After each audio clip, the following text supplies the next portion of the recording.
there's a sneak peek of what I'm making today. This is another experiment. So I cut 3 pieces of 24 gauge wire about 10 inches each and wasn't quite sure the best way to proceed, so I just did about a third of the way down. I twisted it around my hoop as I would for a Tree of Life pendant, then added beads to each side of the branch, and I'm I had bought some spacer beads, let's call them, that I thought would be a good center for this flower because I had been thinking about making this flower for a while. And I mistakenly bought spacer beads that did not have a very big hole in them.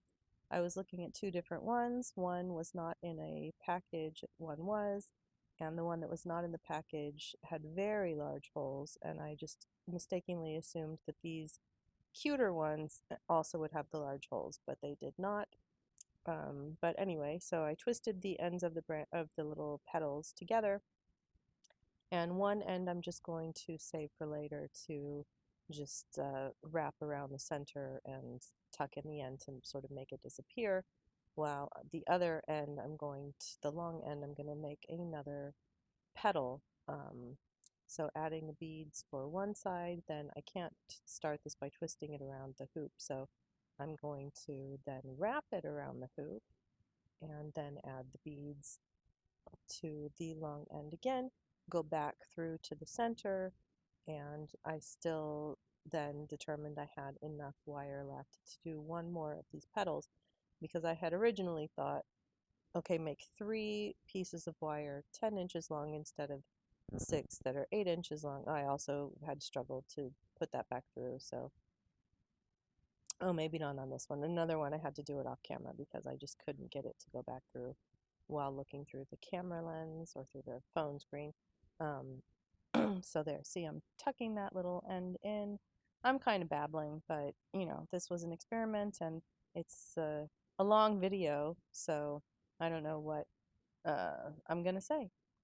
So yes, then this end of the wire, I decided that was long enough to do one more of my petals because I originally had thought, well, I'll just cut 3 pieces of wire and each one will do 2 petals. Um, so that did not turn out to be the case. I only ended up using 2 1/3 of the wire that I had cut because after making 6 petals, because each piece of wire could make 3 petals, I decided that the beads were too small and I needed to make one more petal for my flower to look full inside of the 2-inch diameter hoop that I'm using. I do have tutorials on how I make these hoops, and you can find those frequently. I make them fairly regularly. So this is the one. I could not get that to go back through the tinier than I expected opening in those spacer beads, so I did that off camera. And then a mistake I made is I wrapped the ends of the wires down before I had added all of my petals, which really inhibited my ability to slide any more wires through those spacer beads. So I have some ideas for when I do this again of things that I will do differently. For instance, I will intentionally make each branch wire make 3 petals and will slide them through the spacer beads before I flatten down any of the little ends because uh, that just, yeah, it made like a traffic jam in the center of my flower with all of the wire bunched up.